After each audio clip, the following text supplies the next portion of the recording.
Just leave it. You record. Is it good? Yeah.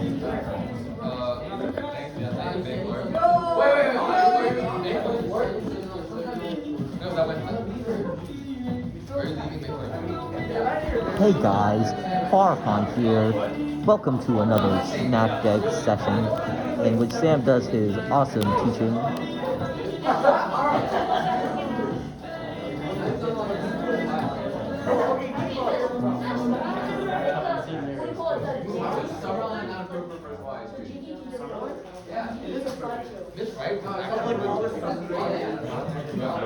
Alright guys.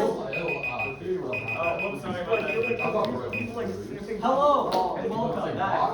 Well, actually, alright guys, come on, settle down.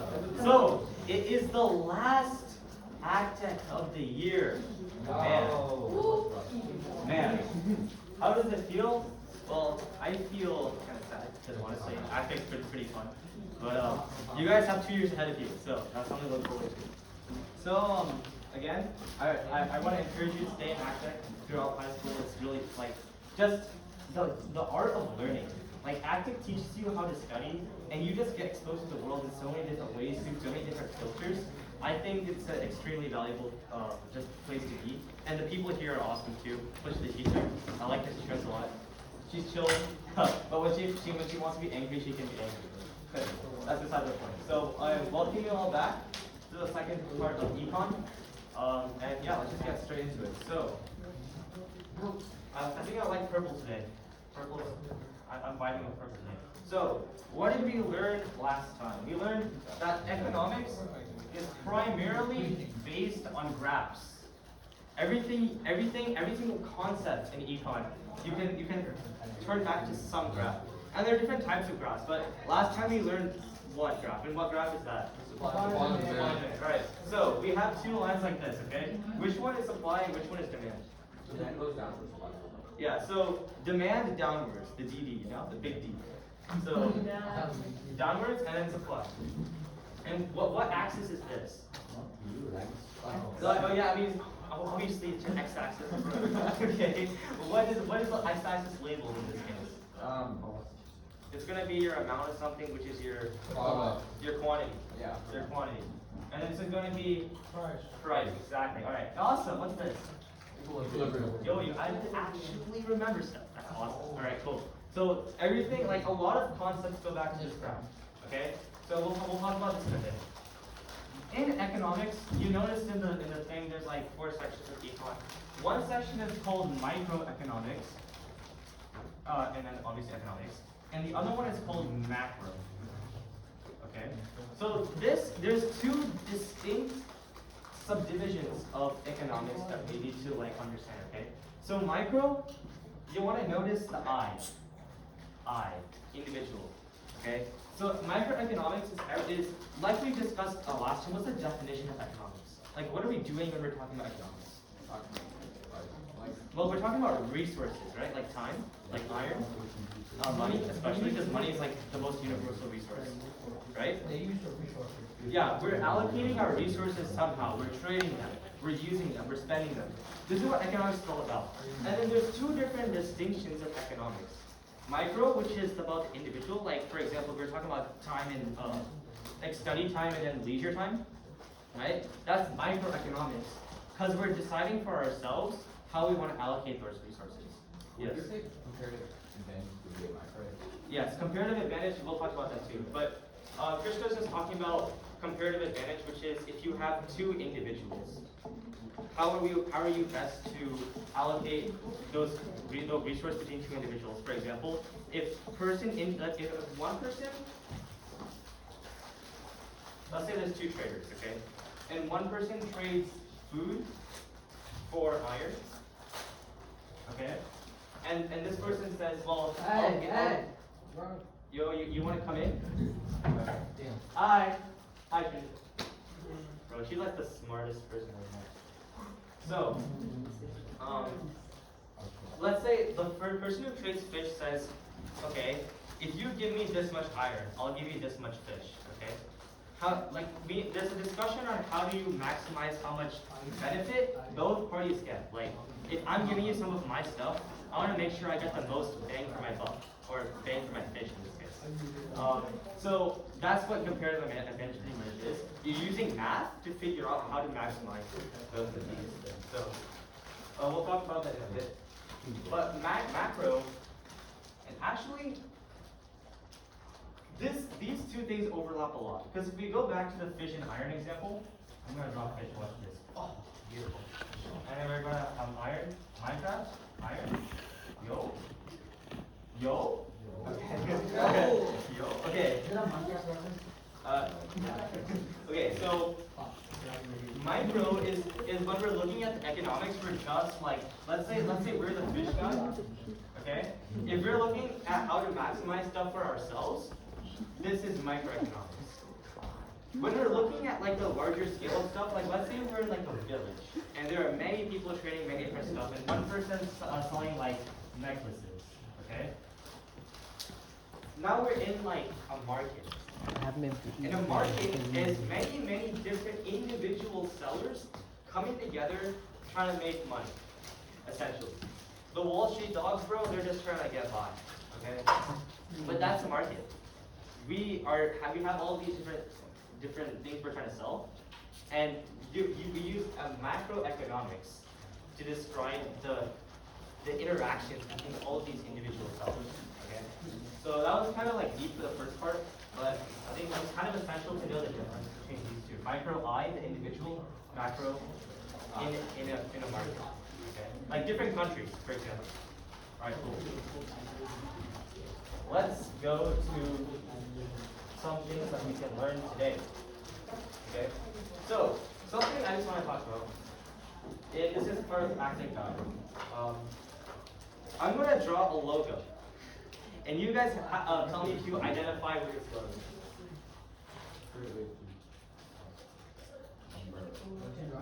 Hey, forget it. College board. College board. Okay. Yeah. Why do you know that?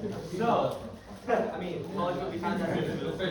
So, one word, how would you describe college board? Bad. Bad. Evil. Disgusting. How about in the terms of, in the context of economics?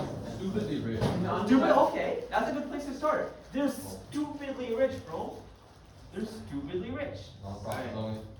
The non-profit just means that they don't. Yeah, we'll talk about that actually. So, before they changed their title up, these guys is what you would call a monopoly. And you've heard of the board game Monopoly? Do you guys know what a monopoly is? You have all of the rights to selling boards. Yeah, so in the board game Monopoly, you're trying to buy as many things as you can, right? You're trying to buy as many hotels, places, as many houses. And what happens is that when you buy, like this is the Monopoly board game thing, right? You got like all your things on the edge of the board. When you buy like a lot of things like all over the board, you're essentially creating a monopoly because whenever another player lands there, you gotta pay them, right? If you're familiar with the rules. So in the real world, there used to be a lot of monopolies everywhere. But here in the world of education, in the world of high school and college, the freaking college board is what we would call classic, well not classic, but we just call it monopoly, okay? Why? Okay. Well, when you talk to a sweaty middle schooler and you ask them, do you know what an AP class is? And they go, yes, of course. I plan to take the SATs. I plan to take 16 AP classes. Fun fact, that's all the college boards. All the SAT money, all that test money is college boards. And like schools, when they want to like sound cool, they have to offer AP classes. Right? There's no other company that offers like the kind of like reputation that AP classes have. And this is creating a monopoly because now virtually every student in America is trying to get into like one of these AP classes, take the AP test. It's just bad. It's bad for several reasons we'll talk about, but first, in back then, there used to be like monopolies on like iron and coal. You heard of like Rockefeller, like who's in GT? Who's in GT? Cool, yeah, like the library, right? Are you guys on the unit where you guys are learning about like American, That was theater? Last year? Oh, so you guys are freshmen? Yeah. Okay, I'll see. In that case, that's fine, we'll just skip that for now. But back then, there used to be like monopolies because it was so easy to just make like, be the only person who makes like, the new type of, like, you know, railroads? Like, they had a certain type of iron. It was called like Bob Multimer iron or something. They used that certain iron for railroads, and that was one company. And railroad was like the next big thing. All the people wanted that certain iron to make their railroads. So, and that company became like stupid rich. Like, they were like beyond Bill Gates in terms of that time. They had so much money. They were fat too. Like, they were like hunky people. I'm not even joking. Like, if you look at the picture, they're like walking balls, bro. Picture JD, JD Rockefeller? or the Morgan Chase guy. Yeah, exactly. Actually, why not? Rockefeller. JD Alright. Actually, No, picture like the comic. like the Chase guy, the guy who found Chase.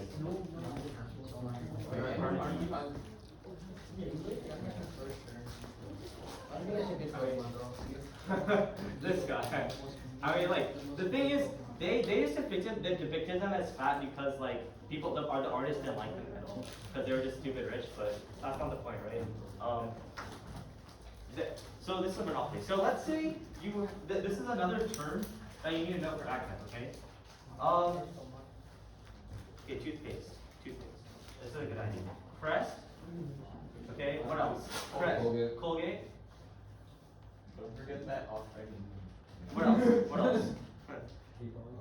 For toothpaste. It's Sensodyne. I think that's the Sensodyne. I've literally never heard of that. Sensodyne. Okay, but anything else like Crest, Colgate, Oh, what's that? What's B? that? This like some B thing? I don't know. No, what's that? Yeah, I don't know. Whoa! So, as like a collective of 20 people, and maybe like in a half, I don't know, man. We collected like 2 names for toothpaste. Now, Sensodyne. give me some names. Okay, Mitsubishi. Tesla. Nissan. Audi. Oh, Audi, yeah. Audi.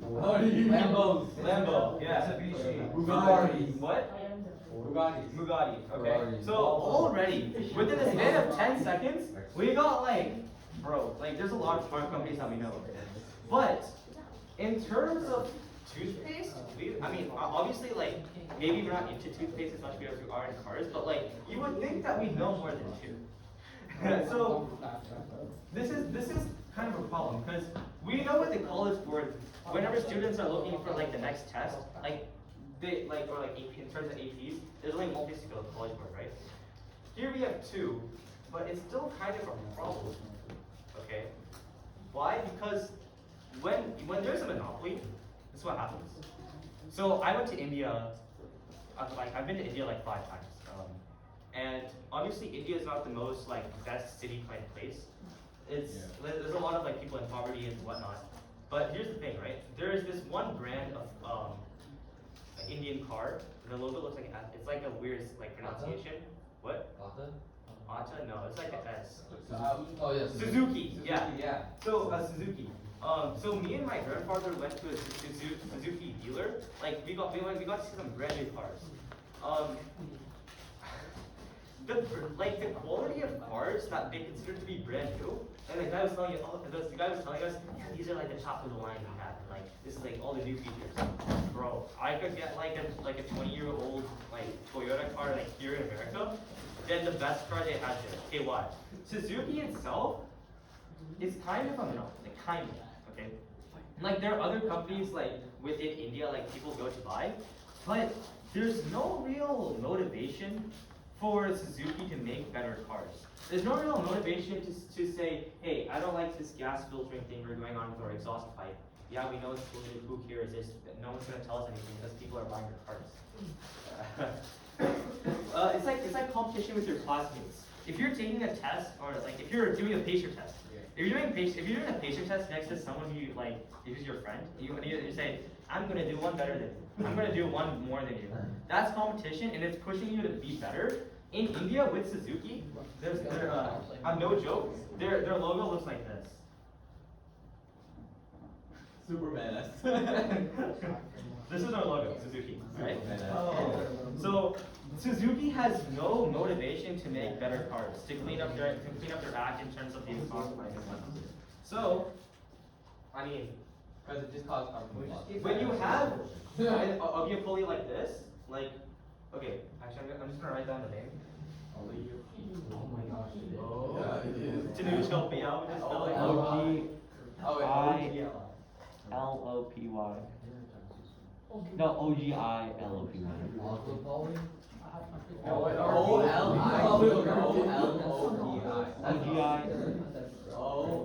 This. This. Oligopoly.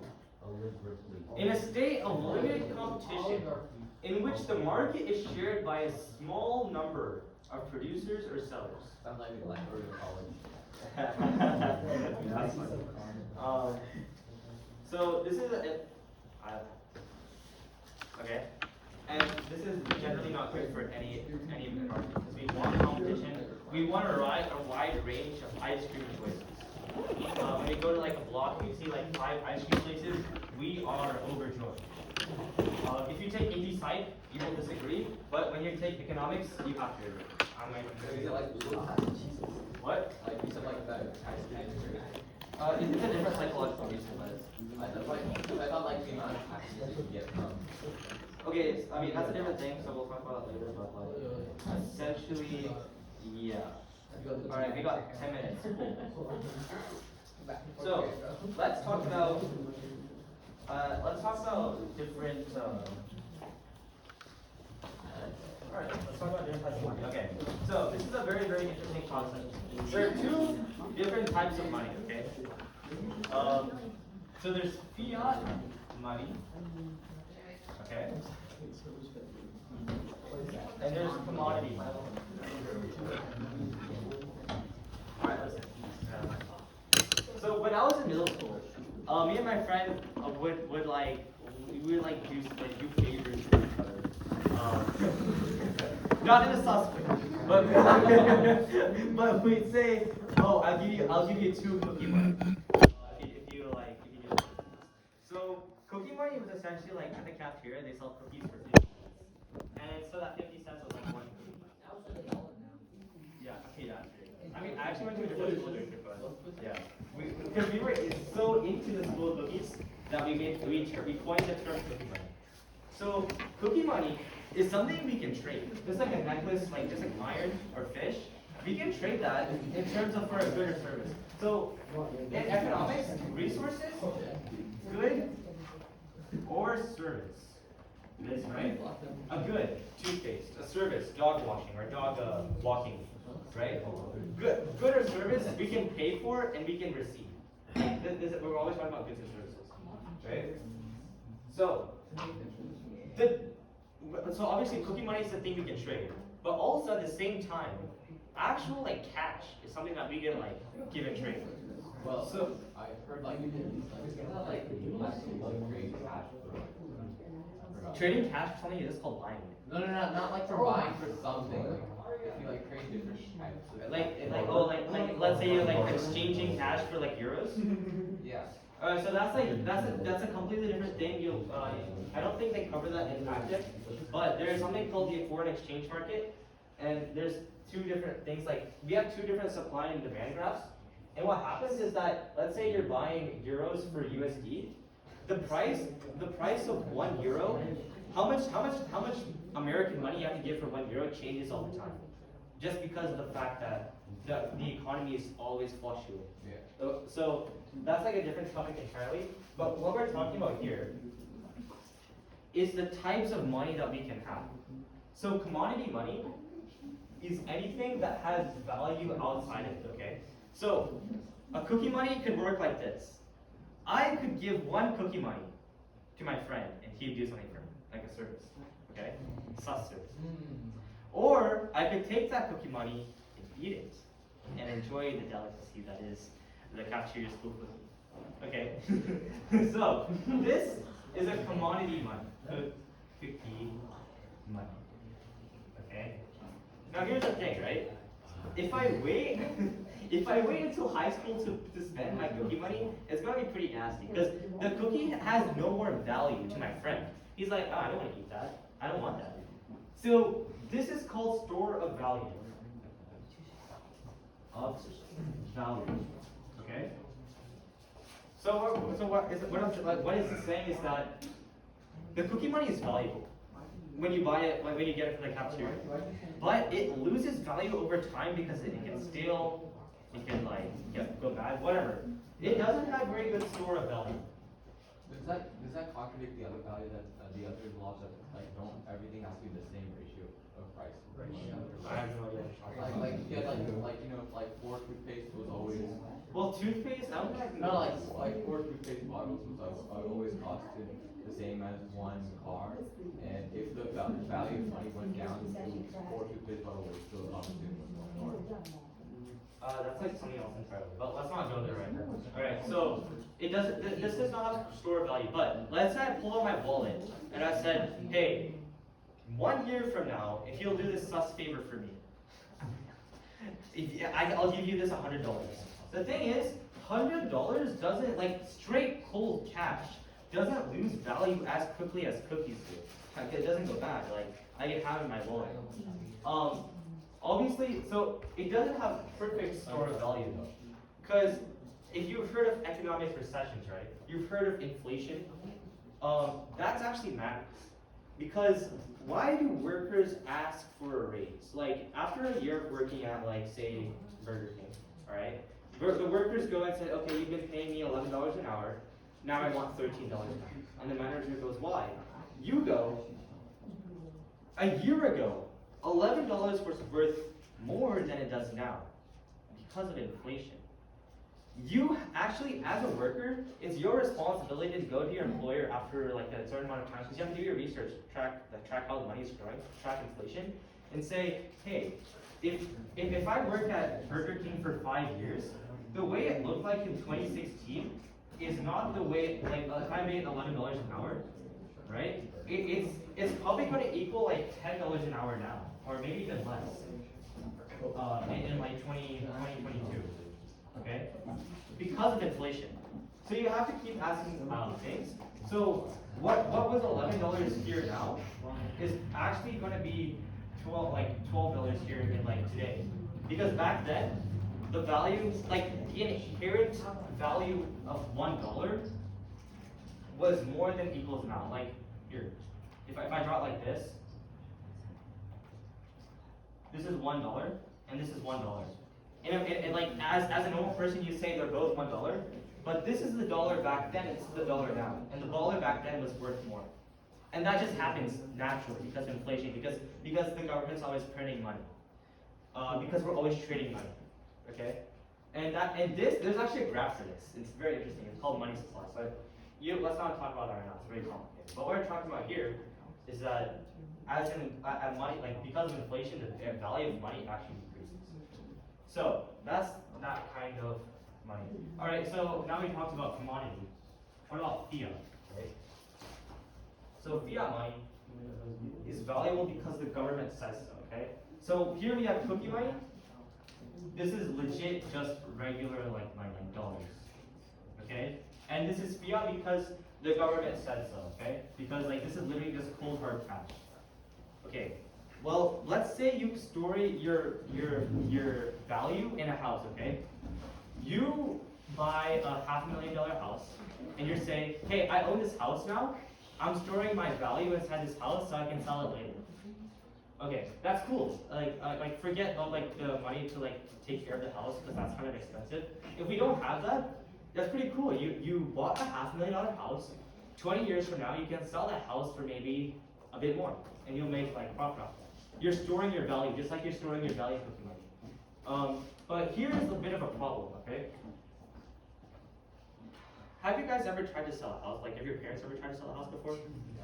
Okay. Would you say it's easy or hard? Hard. It's extremely hard. It's very hard to sell a house. Because they have like mortgages and stuff. Yeah, like for several reasons, but it's hard to sell a house. This is called liquidity. What? Liquidity. How liquid is your store of value? Okay, cookie money is pretty liquid because you can get cookie money every time you get kind of lunch, right? So I mean, I could pretty much just say like, oh yeah, can I have your, like, I don't know, can I borrow your pencil, one cookie money, it's doing the cookie money. Like I can just give that, I can cash in the value of that cookie money pretty like quickly. It's like gold is like. So we call this liquid because it's like if you can imagine me pouring water in 2 cups, it's very easily flowing. Buying a house is literally the worst type of store of value because it's not liquid at all. Yeah, it's extremely hard to sell a house. So this is like liquidity, okay? So what time is it? 11:58. So this is the difference between fiat money and commodity money. And honestly, if there's anything else, like that's one of the biggest things. We talked about shifters, which is one of the most important things. We talked about money, supply and demand, yeah. Equilibrium, that's important. Shifts. Okay, also, so let's build on something. This will take 1 minute. Let's build on something really quick that we talked about last time, okay? Let's curve. What is this? What did I just say here? A shift in demand, right? Yeah. So, and we talked about cup holders. More cup holders, more people want to buy that car, right? Now, I just want to draw something very, very interesting for you.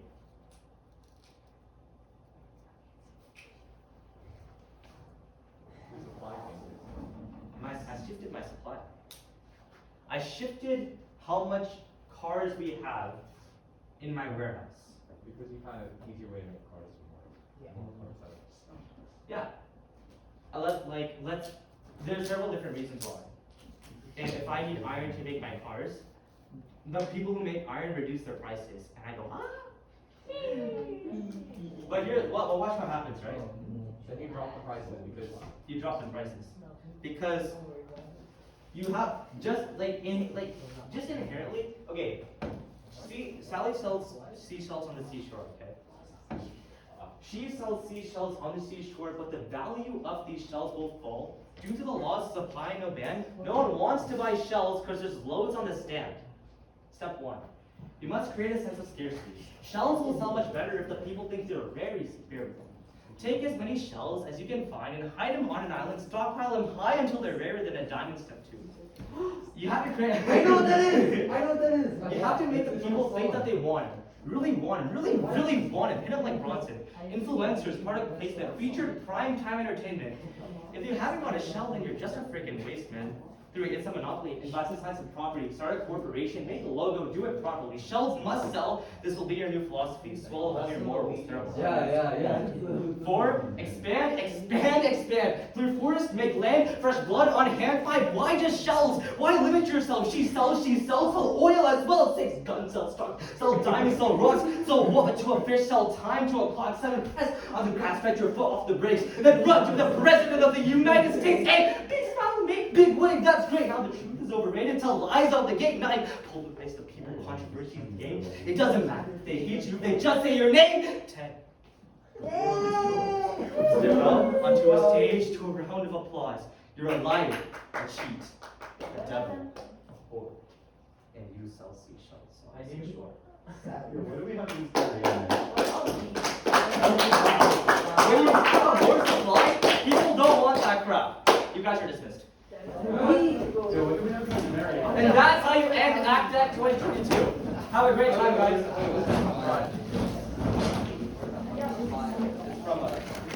Hey, can you guys help me set up the tables again? And anyone who can help set up the tables, can you help me please? Can anyone help me set up the tables? Because they Okay, thanks. Yeah. Just really quick. What do we have Miss Marianne in here though? Ew, Fisha's running away. Thank you, man.